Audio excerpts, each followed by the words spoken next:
사랑하는 성도 여러분, 그리고 진리의 말씀을 사모하는 모든 분들께 주님의 이름으로 문안드립니다. 오늘 우리는 성경의 마지막 책이자 인류 역사의 대미를 장식할 예언에서 요한계시록의 장대한 연대기를 함께 따라가 보고자 합니다.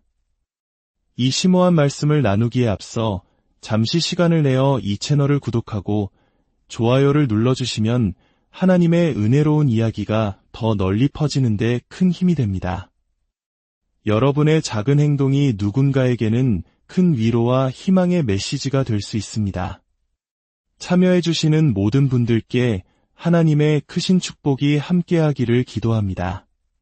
자, 이제 세상의 끝을 향한 장엄한 여정을 시작하겠습니다. 성경의 마지막 책인 요한계시록은 사도 요한이 pat모섬에 유배되어 있을 때 기록한 책입니다. 그는 기도 중에 놀라운 환상을 보게 됩니다. 기이한 생명체들, 상징으로 가득한 이미지, 그리고 세상의 마지막에 일어날 두려운 예언들이 그의 눈앞에 펼쳐졌습니다. 우리는 오늘 요한과 함께 묵시의 여정을 따라가며 이 마지막 때의 사건들을 시간의 흐름에 따라 배치해보고 우리 세상의 미래가 어떻게 펼쳐질지 성경의 말씀을 통해 조명해보고자 합니다. 모든 것의 시작은 한 장입니다. pat모섬에 홀로 있던 요한의 등 뒤에서 나팔 소리 같은 큰 음성이 들려왔습니다. 요한이 돌아보았을 때 그는 너무나 두려운 광경에 얼굴을 땅에 대고 죽은 자처럼 엎드리고 맙니다. 그의 눈에 비친 존재는 눈이 불꽃 같고 발은 풀무불에 달군 빛난 주석 같았으며 입에서는 날카로운 양날검이 뿜어져 나왔습니다. 그 초자연적인 존재는 자신을 부활하신 예수 그리스도라고 밝혔습니다. 아마 많은 분들이 의아해하실 겁니다. 우리가 흔히 그림 속에서 보던 온화한 모습의 예수님과 이토록 다른 모습일까요? 입에서 문자 그대로 칼이 튀어나오고 계신 걸까요? 이 질문에 대한 답은 잠시 후에 밝혀집니다. 예수님께서는 먼저 현재의 터키 지역에 있던 7교회에 보내는 개인적인 메시지를 요한에게 전달하십니다. 그리고 이어서 세상의 종말 직전에 일어날 여러 환상들을 보여주기 시작하십니다. 그 서막은 4장에 기록된 인간의 언어로는 도저히 형용할 수 없는 압도적인 환상이었습니다. 요한은 하늘에 놓인 보좌를 보았고 그 보좌 위에 앉으신 분을 목격합니다. 요한은 그분을 묘사할 길이 없어 마치 벽옥과 홍보석 같다고 표현합니다. 보좌 주위에는 에메랄드빛 무지개가 둘러져 있었고 7개의 금 촛대가 보좌를 에워싸고 있었습니다. 그리고 여기서부터 환상은 더욱 기이해집니다. 요한은 보좌 주위에 있는 4 천사를 봅니다. 하지만 이들은 우리가 할머니 댁 장식장에서 보던 아기 천사 조각상과는 전혀 다릅니다.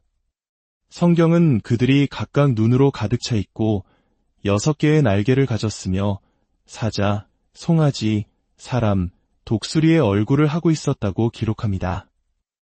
이 하늘의 존재들은 잠들지 않고 밤낮으로 하나님을 찬양하며 노래합니다. 거룩하다, 거룩하다, 거룩하다. 주 하나님 곧 전능하신 이여, 전에도 계셨고 이제도 계시고 장차 오실 이시라. 하지만 하나님의 보좌 앞에서 찬양하는 것은 이들뿐만이 아니었습니다. 24명의 인간 장로들이 자신들의 면류관을 하나님 앞에 던지며 경배하고 있었고 수십만, 수천만의 천사들 또한 하나님을 찬양하고 있었습니다. 모든 것이 완벽한 조화 속에 있는 듯했지만 요한의 시선은 한 가지에 고정됩니다. 바로 하나님의 오른손에 들린 7개의 밀랍인으로 봉인된 두루마리였습니다. 하나님께서 물으십니다. 누가 이 두루마리를 펴기에 합당한가? 그러나 아무도 대답하지 못합니다. 이 두루마리는 매우 중요합니다. 왜냐하면 이 두루마리가 풀릴 때 땅에 임할 첫 7가지 신성한 심판이 시작되기 때문입니다. 잠시 후 우리는 이 심판들을 우리의 연대기에 배치할 것입니다. 그렇다면 이 두루마리는 정확히 무엇일까요? 그리고 왜 그것을 열기 위해서는 합당한 자격이 필요한 것일까요? 요한 시대에 봉인된 두루마리는 종종 재산거래, 특히 땅 문서에 사용되었습니다. 누군가 땅을 사면 새로운 주인이 원할 때 되찾을 수 있도록 땅 문서를 밀랍으로 봉인했습니다. 많은 성경학자들은 이 봉인된 두루마리가 바로 온 땅에 대한 소유권 증서, 즉 땅 문서라고 믿습니다. 성경은 지금까지 사탄이 이 세상의 통치자이자 이 시대의 신이라고 말합니다. 아마도 이것이 아무도 두루마리를 열 수 없을 것처럼 보이자 요한이 그토록 슬피 우는 이유일 것입니다. 그는 생각했을 겁니다. 만약 아무도 저 두루마리를 열지 못한다면 사탄이 이 세상을 영원히 지배하게 될 거야. 하지만 요한의 눈물은 곧 마릅니다. 유다 지파의 사자가 그 두루마리를 열 수 있다는 말을 들었기 때문입니다. 요한은 재빨리 고개를 들지만 그의 눈에 보인 것은 이염 있는 사자가 아니라 7뿔과 7눈을 가진 마치 죽임을 당한 것 같은 어린 양이었습니다. 이 죽임당한 어린 양은 바로 우리의 죄를 위해 희생되신 예수 그리스도이십니다. 자, 이제 우리는 앞서 던졌던 질문으로 돌아갈 수 있습니다. 예수님은 한 장에서는 불꽃 같은 눈과 입에서 검이 나오는 모습으로 5장에서는 죽임당한 어린 양의 모습으로 나타나시는 걸까요?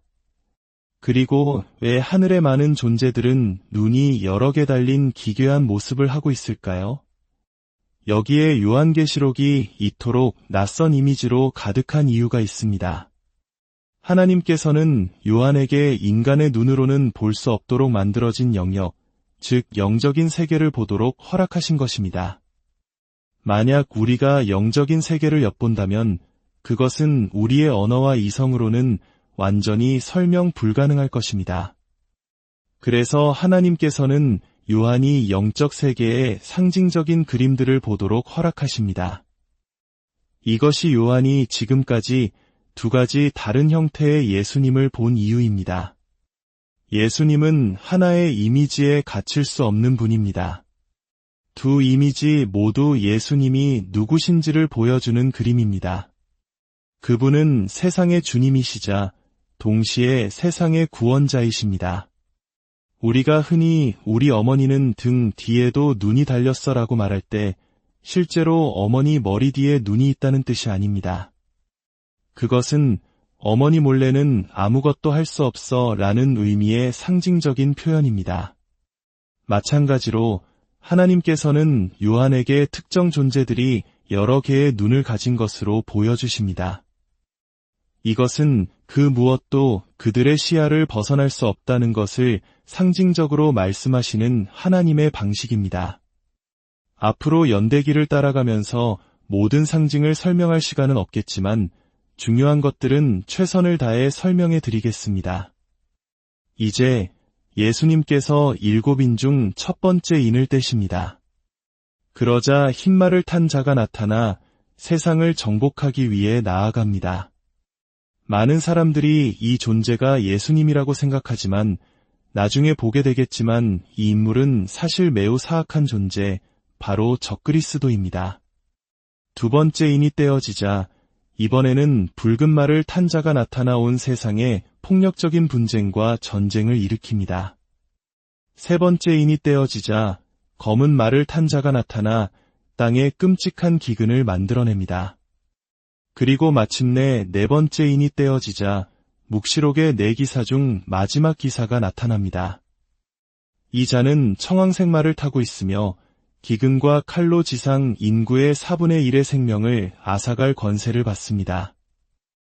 2004가지 심판이 실제로 땅에서 어떻게 보일지 궁금하실 겁니다. 많은 학자들은 이것이 세계대전의 그림이라고 믿습니다.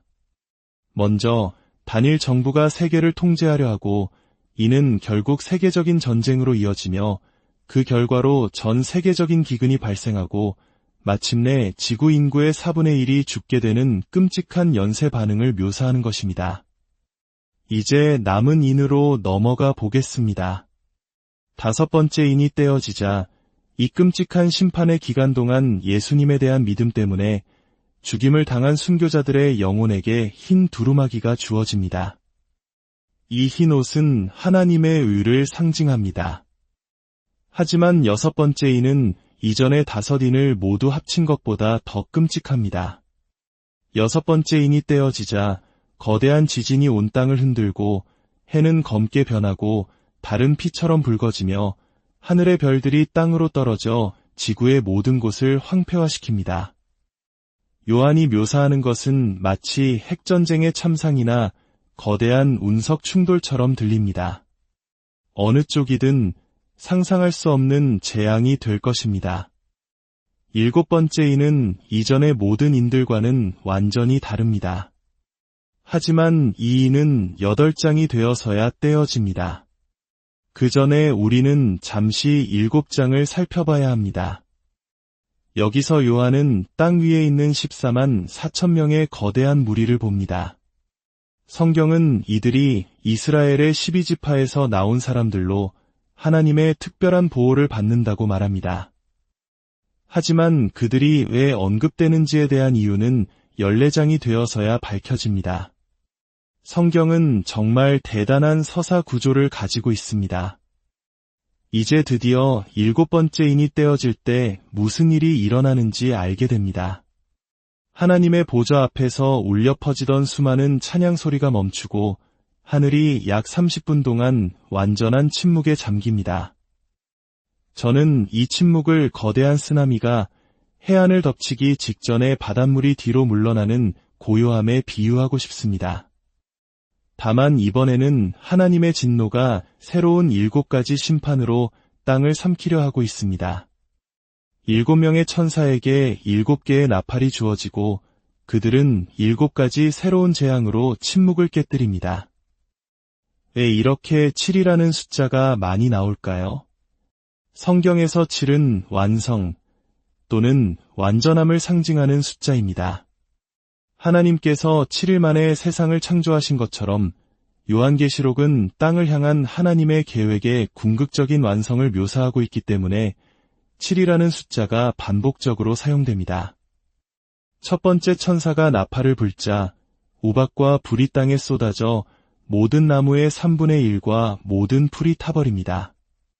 두 번째 나팔이 불리자 거대한 불타는 산 같은 것이 바다에 던져져 바다의 3분의 1이 오염됩니다. 세 번째 나팔이 불리자 큰 별이 하늘에서 떨어져 땅의 모든 민물의 3분의 1을 오염시킵니다. 네 번째 나팔이 불리자 해와 달과 별의 3분의 1이 어두워집니다. 많은 이들은 이 1004개의 나팔 심판이 전 지구적인 핵 참사를 묘사하는 것이라고 해석합니다. 요한은 자신이 본 것을 2000년 전의 언어로 최선을 다해 설명하고 있는 것입니다.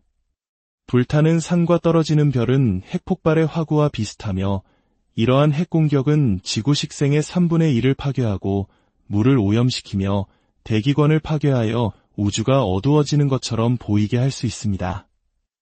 이제 모든 심판 중에서 가장 소름 끼치는 5번째 나팔 심판입니다.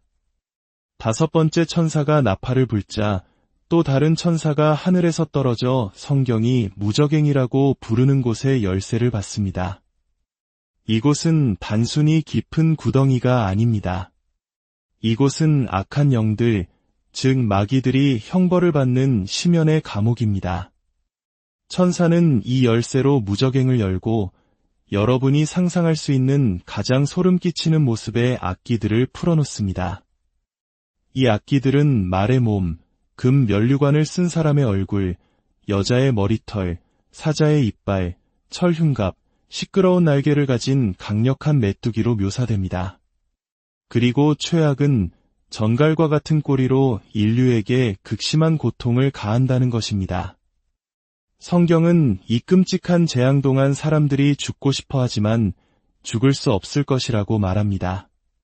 그것만으로도 충분히 끔찍하지 않다면 6번째 나팔이 불릴 때 유프라테스강 바닥에 묶여있던 4명의 타락한 천사들이 풀려나 지구에 아직 남아있는 인구의 3분의 1을 죽입니다. 그들은 2억 명에 달하는 거대한 군대를 일으켜 이 일을 행합니다. 요한은 이 군대가 사자머리를 한 마를 타고 입에서는 불과 연기와 유황을 내뿜는다고 묘사합니다. 어떤 이들은 이것이 요한의 시대에는 형용할 수 없었던 현대의 탱크나 미사일 같은 전쟁 무기를 묘사하려는 시도일 수 있다고 믿습니다. 그러나 성경은 7번째 마지막 나팔이 11장 끝에서야 불리기 때문에 우리를 또다시 긴장감 속에 남겨둡니다. 10장에서 요한은 작은 두루마리를 먹으라는 명령을 받고 그것을 통해 계속 예언할 지식을 얻습니다. 11장에서는 예루살렘에서 말씀을 전하며 이대한 기적을 행할 권능을 가진 하나님의 두 증인이 소개됩니다. 하지만 그들의 사역은 3년 반 동안만 지속되고 그들은 사탄에게 갑자기 죽임을 당합니다. 이 두 증인에 대한 부분은 다음에 일어나는 일 때문에 요한계시록에서 가장 많이 논쟁이 되었던 부분 중 하나였습니다. 성경은 백성들과 족속과 방언과 나라 중에서 사람들이 그 시체를 사흘 반 동안을 보며 라고 기록합니다. 100년 전만 해도 이것은 불가능해 보였을 것입니다. 하지만 오늘날 텔레비전과 스마트폰, 인터넷이 있는 시대에는 전 세계가 이 두 증인의 죽음을 실시간 영상으로 지켜보는 것. 그러나 성경은 다음 사건이 일어날 때 온 세상이 두려움에 떨 것이라고 말합니다. 죽은 지 사흘 반 만에 하나님께서 이 두 증인을 다시 살리시고 하늘로 올리십니다.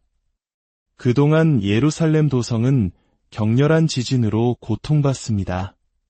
마침내 7번째 나팔이 불리고 우리는 다시 하나님의 보좌 앞으로 이동합니다. 하늘의 목소리들은 언젠가 모든 그리스도인이 참여하게 될 일에 대한 예언을 선포합니다. 세상 나라가 우리 주와 그의 그리스도의 나라가 되어 그가 세세토록 왕 노릇하시리로다. 우리는 요한계시록의 마지막 장들에서 이것이 정확히 어떤 모습일지 보게 될 것입니다. 이제부터 사건은 매우 빠르게 진행됩니다. 12장과 13장은 아마도 책 전체에서 가장 흥미로운 장일 것입니다. 요한은 하늘에서 한 여인의 큰 표적을 봅니다. 표적이라는 단어는 이 여인은 해를 옷 입고 달을 발 아래에 두고 머리에는 12별의 관을 쓰고 있었습니다. 그녀는 막 출산을 하려던 참이었는데 7머리와 10뿔, 7왕관을 가진 거대한 용이 그녀 앞에 서서 갓 태어난 아이를 삼키려고 기다리고 있었습니다. 성경은 그 여인이 사내 아이를 낳았고 이것은 요한의 환상 중 가장 기이하게 보일 수 있지만 무엇을 의미할까요? 이 장에서 용은 마귀, 즉 사탄을 상징하며 갓 태어난 사내 아이는 철장으로 만국을 다스릴 자, 즉 학자들이 명백히 예수 그리스도를 가리키는 것으로 동의하는 인물이라고 설명됩니다. 그렇다면 남은 것은 여인입니다. 많은 이들은 그녀의 머리에 있는 12별과 해와 달이 창세기에 나오는 요셉의 꿈을 가리킨다고 믿습니다. 요셉의 꿈에서 달은 그의 어머니를, 해는 그의 아버지 야곱을, 그리고 별들은 그의 형제들을 상징했는데 그들의 가족은 이스라엘의 12지파가 되었습니다. 따라서 이 환상 속의 여인은 이스라엘 민족의 상징이라고 보는 것이 타당합니다. 그 후 용은 천사장 미가엘에 의해 하늘에서 쫓겨납니다. 이것이 그를 너무나 분노하게 만들어 그는 여인, 즉 이스라엘을 박해하기 시작하지만 하나님께서 그녀를 구출하시기 때문에 실패합니다. 하지만 이것이 사탄을 멈추게 하지는 못합니다. 그는 자신의 사악한 세계 정복 계획을 돕기 위해 2명의 핵심 인물을 모집할 것입니다. 13장의 이 환상은 우리가 방금 본 이전의 모든 환상들과 앞으로 남은 환상들을 연결하는 접착제 역할을 합니다. 땅에 임한 첫 번째 심판이 무엇이었는지 기억하십니까? 흰말을 탄 자가 세상을 정복하기 위해 풀려났습니다. 그는 예수님처럼 보이지만 심판의 시작에 나타나고 예수님은 심판의 끝에 오시기 때문에 그는 예수님이 아닙니다.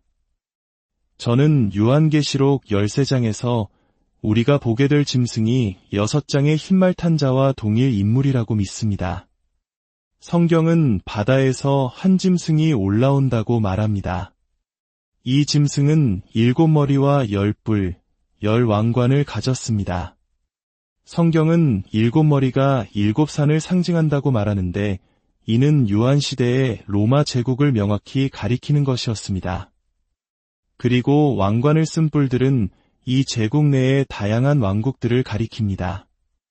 이 짐승은 죽었다가 다시 살아나는데 이로 인해 세상은 그를 신으로 숭배하게 됩니다. 예수님과 비슷하게 들리지만 성경은 이 짐승이 하나님이 아니라 사탄에게서 능력을 받는다고 말합니다. 이것이 많은 사람들이 이 짐승을 적그리스도라고 부르는 이유입니다.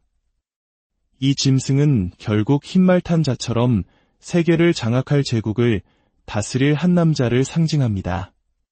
그는 구원자로 여겨지고 신처럼 숭배받을 것입니다. 그리고 그는 이 새로운 전 세계적인 숭배를 감독하고 조직하기 위해 거짓 선지자를 내세웁니다. 거짓 선지자는 땅의 짐승으로 묘사되는데 어린 양의 모습을 하고 있지만 용처럼 말하며 사탄의 기적을 행할 힘을 가졌습니다. 함께 이 두 짐승은 추종자들에게 오른손이나 이마에 표를 받도록 강요하며 세상을 통제합니다.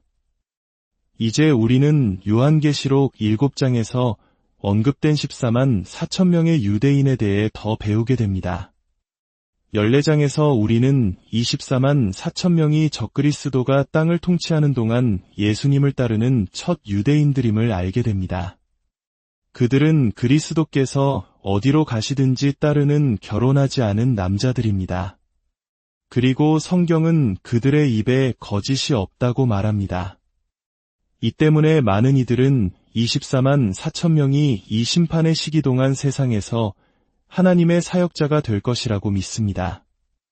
그리고 그들을 통해 세상의 많은 사람들이 예수님의 복음을 듣게 될 것입니다.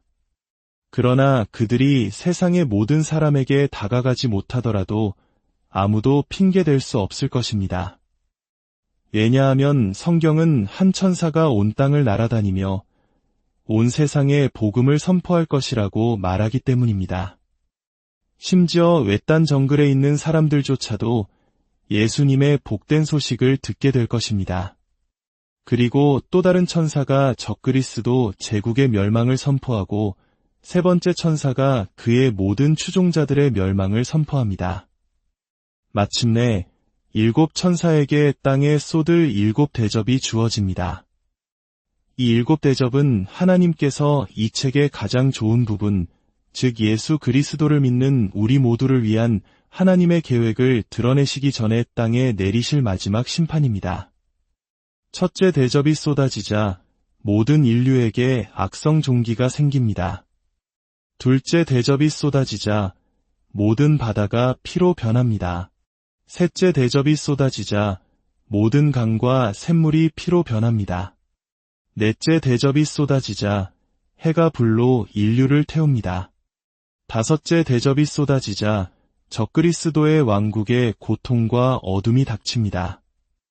여섯째 대접이 쏟아질 때 흥미로운 일이 일어나는데 이는 나중장에서 더 자세히 설명되므로 잠시 후에 다시 돌아오겠습니다.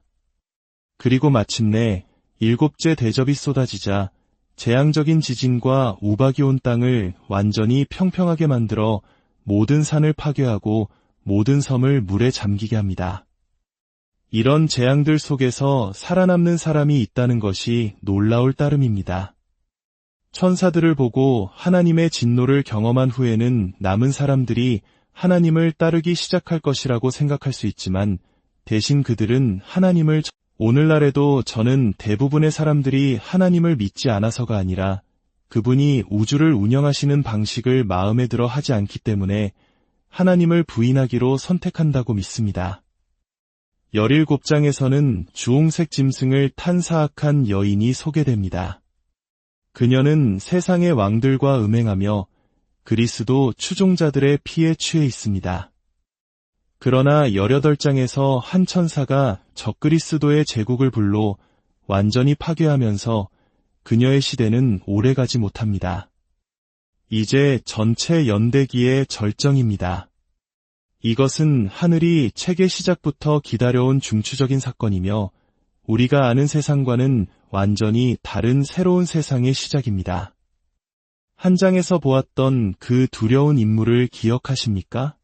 그가 군대와 함께 돌아옵니다. 그런데 흥미롭게도 성경은 이 군대가 바로 당신과 저 같은 그리스도인들로 이루어져 있다고 말합니다. 저는 19장의 이 사건이 우리가 아직 다루지 않은 6번째 대접 심판과 연결되어 있다고 믿습니다. 천사는 유프라테스 강에 그의 대접을 쏟아 강을 완전히 말려서 많은 군대들이 모일 길을 만듭니다. 사탄, 적그리스도, 그리고 거짓 선지자는 예수님과 싸우기 위해 거대한 군대를 조직합니다. 그리고 19장에서 우리는 예수님께서 그의 군대와 함께 지상으로 재림하여 마침내 이 악의 무리를 끝내시는 것을 봅니다. 적그리스도와 거짓 선지자는 불못에 던져지고 사탄은 무적행에 1000년 동안 갇히게 됩니다. 그 후 그리스도께서는 예루살렘에서 1000년 동안 땅을 다스리십니다. 1000년이 끝날 때 마귀는 잠시 풀려나 사람들을 시험합니다.